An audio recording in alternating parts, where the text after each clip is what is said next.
Here are the answers with discussion for this weekend's quiz. The information provided should help you work out why you missed a question or three.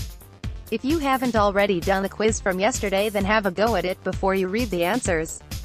I hope this helps you develop an understanding of modern monetary theory, MMT, and its application to macroeconomic thinking. Comments as usual welcome, especially if I have made an error.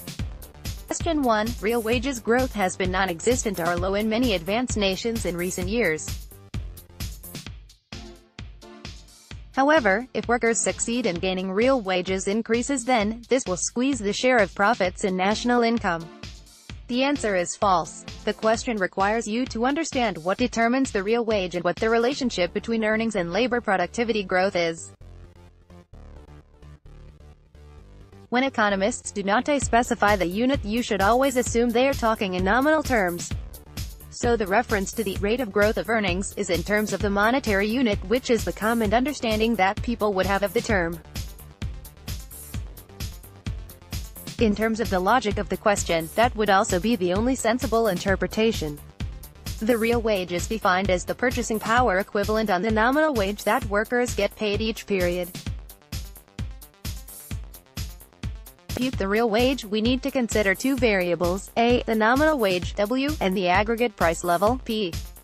We might consider the aggregate price level to be measured by the Consumer Price Index, CPI, although there are huge debates about that. But in a sense, this macroeconomic price level doesn't exist but represents some abstract measure of the general movement in all prices in the economy. Macroeconomics is hard to learn because it involves these abstract variables that are never observed, like the price level, like the interest rate, etc. They are just stylizations of the general tendency of all the different prices and interest rates. Now, the nominal wage, W, that is paid by employers to workers is determined in the labor market, by the contract of employment between the worker and the employer. The price level, P, is determined in the goods market, by the interaction of total supply of output and aggregate demand for that output, although there are complex models of firm price setting that use cost plus markup formulas with demand just determining volume sold. We shouldn't get into those debates here. The inflation rate is just the continuous growth in the price level, P. A once-off adjustment in the price level is not considered by economists to constitute inflation. So the real wage, W, tells us what volume of real goods and services the nominal wage, W, will be able to command, and is obviously influenced by the level of W and the price level. For a given W, the lower is P, the greater the purchasing power of the nominal wage, and so the higher is the real wage, W.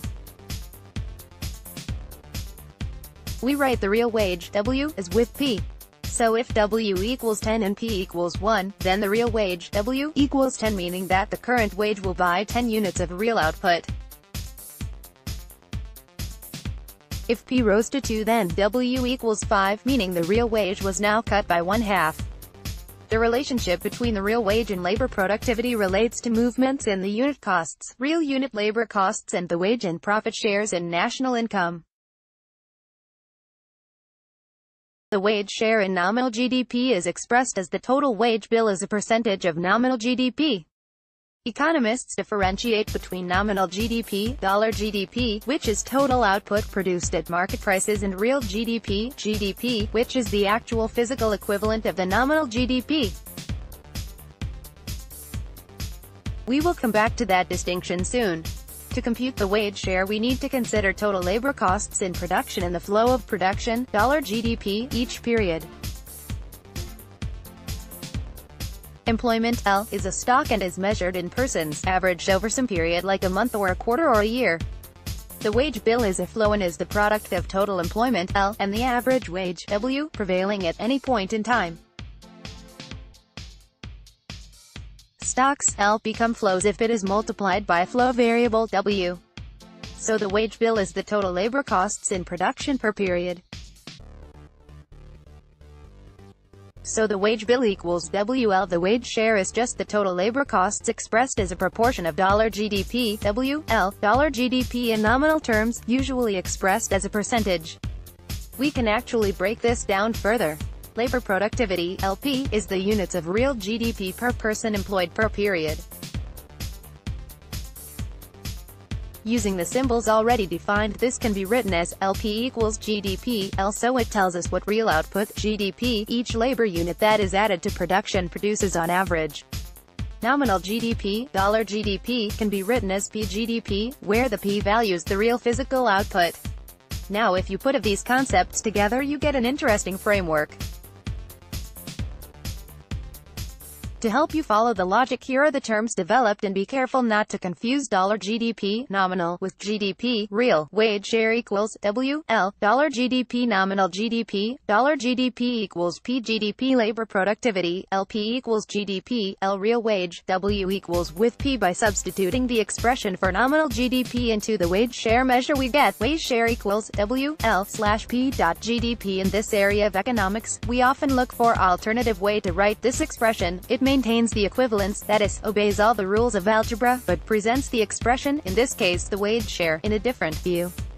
So we can write as an equivalent, wage share, with P, L, GDP. Now if you note that L, GDP, is the inverse reciprocal of the labor productivity term, GDP, L. We can use another rule of algebra, reversing the invert and multiply rule, to rewrite this expression again in a more interpretable fashion. So an equivalent but more convenient measure of the wage share is wage share equals, with P, GDP, L, that is, the real wage, with P, divided by labor productivity, GDP, L. I won't show this, but I could also express this in growth terms such that if the growth in the real wage equals labor productivity growth, the wage share is constant. The algebra is simple, but we have done enough of that already. That journey might have seemed difficult to non-economists, or those not well-versed in algebra, but it produces a very easy-to-understand formula for the wage share. Two other points to note.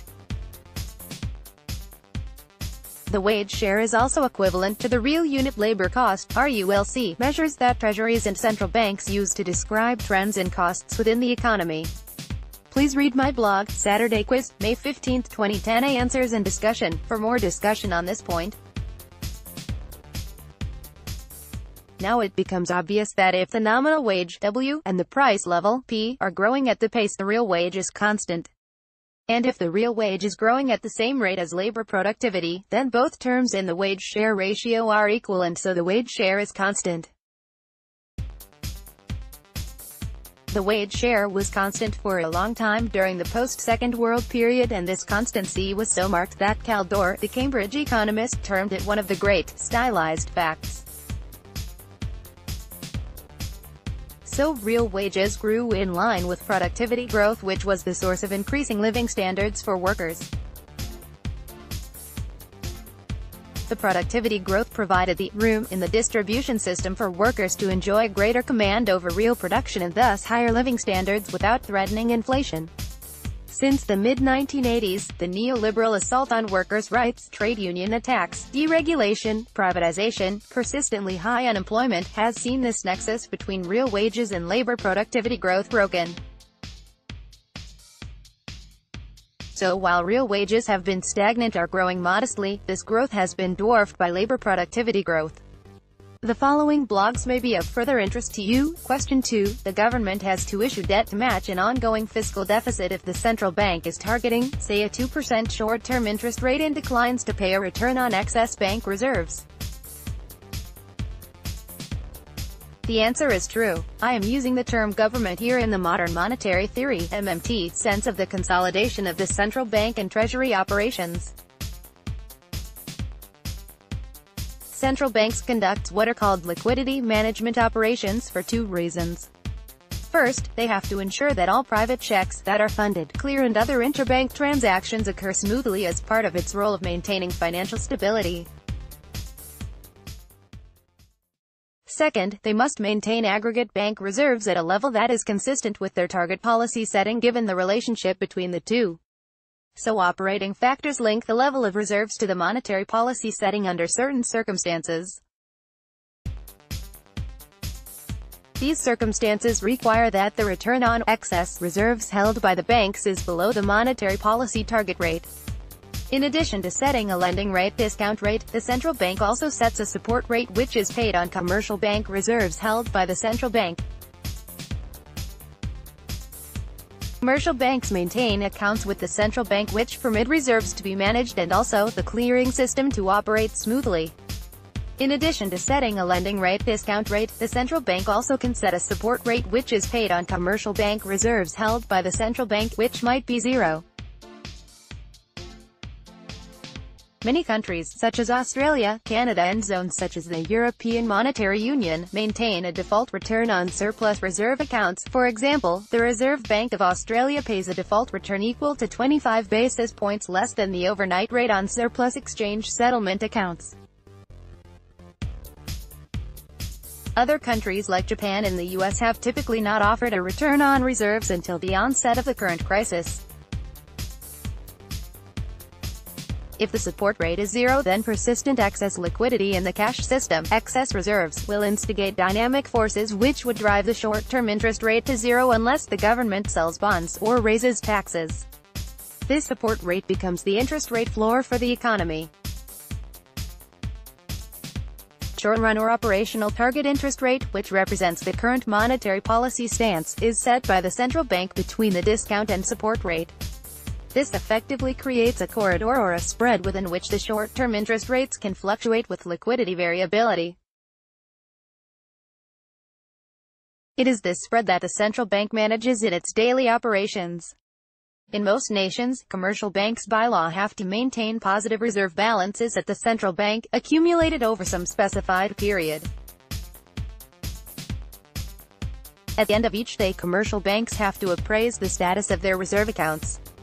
Those that are in deficit can borrow the required funds from the central bank at the discount rate. Alternatively, banks with excess reserves are faced with earning the support rate which is below the current market rate of interest on overnight funds if they do nothing.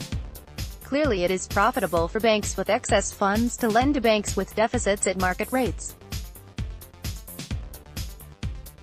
Competition between banks with excess reserves for custom puts downward pressure on the short-term interest rate, overnight funds rate, and depending on the state of overall liquidity may drive the interbank rate down below the operational target interest rate.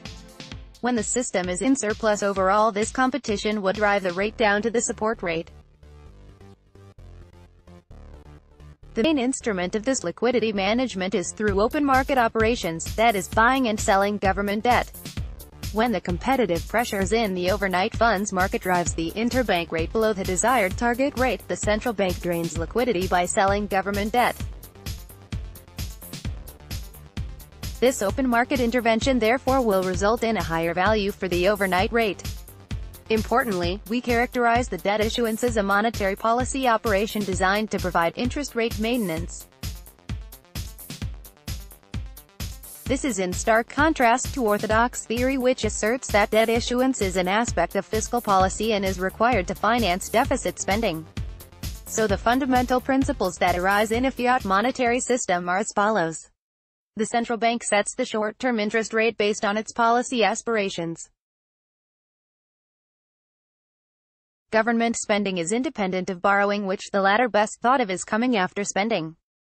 Government spending provides the net financial assets, bank reserves, which ultimately represent the funds used by the non-government agents to purchase the debt. Budget deficits put downward pressure on interest rates, contrary to the myths that appear in macroeconomic textbooks about crowding out. The penalty for not borrowing is that the interest rate will fall to the bottom of the corridor prevailing in the country, which may be zero if the central bank does not offer a return on reserves. Government debt issuance is a monetary policy operation rather than being intrinsic to fiscal policy, although in a modern monetary paradigm the distinctions between monetary and fiscal policy as traditionally defined are moot. Accordingly, debt is issued as an interest maintenance strategy by the central bank. It has no correspondence with any need to fund government spending. Debt might also be issued if the government wants the private sector to have less purchasing power. Further, the idea that governments would simply get the central bank to monetize treasury debt, which is seen orthodox economists as the alternative financing method for government spending, is highly misleading. Debt monetization is usually referred to as a process whereby the central bank buys government bonds directly from the treasury. In other words, the federal government borrows money from the central bank rather than the public. Debt monetization is the process usually implied when a government is said to be printing money. Debt monetization, all else equal, is said to increase the money supply and can lead to severe inflation. However, as long as the central bank has a mandate to maintain a target short-term interest rate, the size of its purchases and sales of government debt are not discretionary. Once the central bank sets a short-term interest rate target, its portfolio of government securities changes only because of the transactions that are required to support the target interest rate. The central bank's lack of control over the quantity of reserves underscores the impossibility of debt monetization. The central bank is unable to monetize the federal debt by purchasing government securities at will because to do so would cause the short-term target rate to fall to zero or to the support rate. If the central bank purchased securities directly from the Treasury and the Treasury then spent the money, its expenditures would be excess reserves in the banking system. The central bank would be forced to sell an equal amount of securities to support the target interest rate. The central bank would act only as an intermediary. The central bank would be buying securities from the Treasury and selling them to the public. No monetization would occur.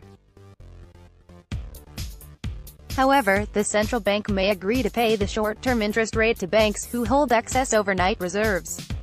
This would eliminate the need by the commercial banks to access the interbank market to get rid of any excess reserves and would allow the central bank to maintain its target interest rate without issuing debt.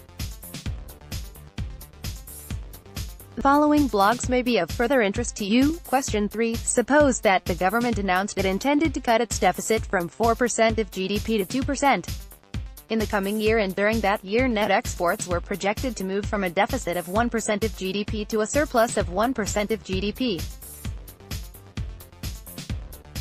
If private sector deleveraging resulted in its spending less than it earned to the measure of 5% of GDP, then the fiscal austerity plans will undermine growth even if the net export surplus was realized. The answer is true. This question requires an understanding of the sectoral balances that can be derived from the national accounts. But it also requires some understanding of the behavioral relationships within and between these sectors which generate the outcomes that are captured in the national accounts and summarized by the sectoral balances. From an accounting sense, if the external sector goes into surplus positive net exports, there is scope for the government balance to move into surplus without compromising growth as long as the external position, injection of spending, more than offsets any actual private domestic sector net saving. In that sense, the strategy requires net exports adding more to aggregate demand than is destroyed by the government via its fiscal austerity. But it also implicitly assumes the private domestic sector will not undermine the strategy via increased saving overall. Refresh your memory. The balances are derived as follows. The basic income expenditure model in macroeconomics can be viewed in at least two ways: A, from the perspective of the sources of spending, and B, from the perspective of the uses of the income produced. Bringing these two perspectives of the same thing together generates the sectoral balances. From the sources perspective we write 1. GDP equals CIG x M, which says that total national income GDP is the sum of total final consumption spending C, total private investment I, total government spending G, and net exports x M. Expression 1 tells us that total income in the economy per period will be exactly equal to total spending from all sources of expenditure. We also have to acknowledge that financial balances of the sectors are impacted by net government taxes T, which includes all tax revenue minus total transfer and interest payments. The latter are not counted independently in the expenditure expression. 1. Further, as noted above, the trade account is only one aspect of the financial flows between the domestic economy and the external sector. We have to include net external income flows, FNI.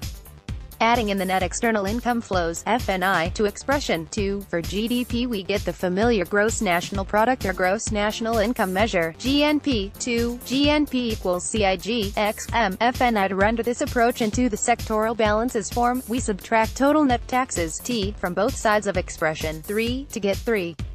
GNP, T equals CIG, X, M, FNI, T. Now we can collect the terms by arranging them according to the three sectoral balances. 4, GNP, C, T, I equals G, T, X, M, FNI. The terms in expression 4 are relatively easy to understand now. The term GNP, C, T, represents total income less the amount consumed less the amount paid to government in taxes, taking into account transfers coming the other way. In other words, it represents private domestic saving. The left-hand side of equation 4, GNP, C, T, I, thus is the overall saving of the private domestic sector, which is distinct from total household saving denoted by the term GNP, C, T. In other words, the left-hand side of equation 4 is the private domestic financial balance, and if it is positive then the sector is spending less than its total income, and if it is negative the sector is spending more than its total income. The term G, T, is the government financial balance and is in deficit if government spending, G, is greater than government tax revenue minus transfers, T, and in surplus if the balance is negative. Finally, the other right-hand side term, X, MFNI, is the external financial balance, commonly known as the current account balance, CAD. It is in surplus if positive and deficit if negative. In English we could say that, the private financial balance equals the sum of the government financial balance plus the current account balance. We can rewrite expression 6 in this way to get the sectoral balances equation 5 SI equals GT CAD, which is interpreted as meaning that government sector deficits GT greater than 0 and current account surpluses CAD greater than 0 generate national income and net financial assets for the private domestic sector. Conversely, government surpluses GT less than 0 and current account deficits CAD less than 0 reduce national income and undermine the capacity of the private domestic sector to add financial assets. Expression 5 can also be written as 6 SI CAD equals GT, where the term on the left-hand side, SI CAD, is the non-government sector financial balance and is of equal and opposite sign to the government financial balance.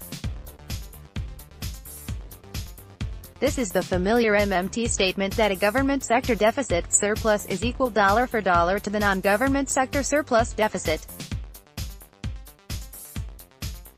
The sectoral balances equation says that total private savings, S minus private investment, I, has to equal the public deficit, spending, G minus taxes, T, plus net exports, X minus imports, M, plus net income transfers. All these relationships, equations, hold as a matter of accounting and not matters of opinion. If the nation is running an external surplus, it means that the contribution to aggregate demand from the external sector is positive, that is net spending injection, providing a boost to domestic production and income generation. The extent to which this allows the government to reduce its deficit by the same amount as to run a surplus equal to the external balance and not endanger growth depends on the private domestic sector's spending decisions overall. If the private domestic sector runs a deficit, then the EU, IMF, ECB strategy will work under the assumed conditions, inasmuch as the goal is to reduce the fiscal deficit without compromising growth. But this strategy would be unsustainable as it would require the private domestic sector overall to continually increase its indebtedness.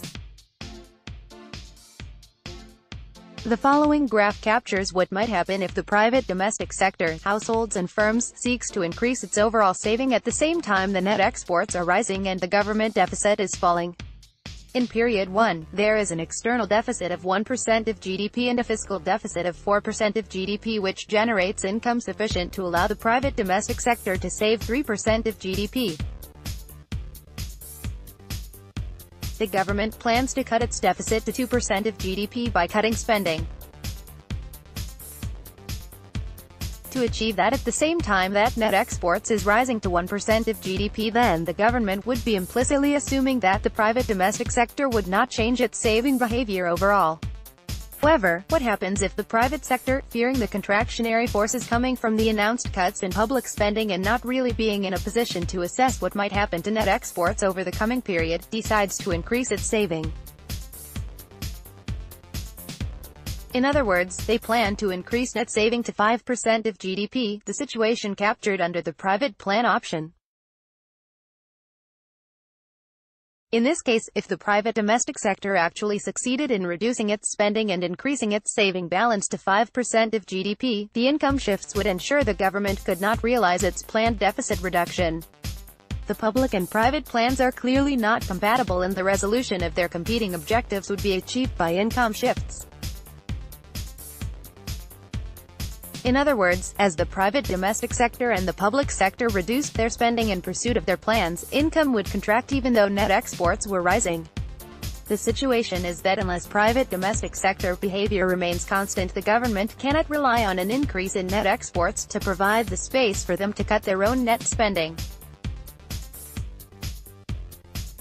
So in general, with the government net spending contracting, the only way the private domestic sector could successfully increase its net saving is if the injection from the external sector offset the drain from the domestic sector, public and private. Otherwise, income will decline and both the government and private domestic sector will find it difficult to reduce their net spending positions. Take a balanced fiscal position, then income will decline unless the private domestic sector's saving overall is just equal to the external surplus. If the private domestic sector tried to push its position further into surplus, then the following story might unfold. Consistent with this aspiration, households may cut back on consumption spending and save more out of disposable income. The immediate impact is that aggregate demand will fall and inventories will start to increase beyond the desired level of the firms. The firms will soon react to the increased inventory holding costs and will start to cut back production. How quickly this happens depends on a number of factors, including the pace and magnitude of the initial demand contraction. But if the households persist in trying to save more and consumption continues to lag, then soon enough the economy starts to contract, output, employment and income all fall. The initial contraction in consumption multiplies through the expenditure system as workers who are laid off also lose income and their spending declines. This leads to further contractions. The declining income leads to a number of consequences. Net exports improve as imports fall, less income, but the question clearly assumes that the external sector remains in deficit. Total saving actually starts to decline as income falls, as does induced consumption. So the initial discretionary decline in consumption is supplemented by the induced consumption falls driven by the multiplier process. The decline in income then stifles firms' investment plans. They become pessimistic of the chances of realizing the output derived from augmented capacity, and so aggregate demand plunges further. Both these effects push the private domestic balance further towards and eventually into surplus. With the economy in decline, tax revenue falls and welfare payments rise, which push the public fiscal balance towards and eventually into deficit via the automatic stabilizers. If the private domestic sector persists in trying to increase its saving ratio, then the contracting income will clearly push the fiscal balance into deficit. So the external position has to be sufficiently strong enough to offset the domestic drains on expenditure. The following blogs may be of further interest to you. That is enough for today. See, copyright 2018 William Mitchell. All rights reserved.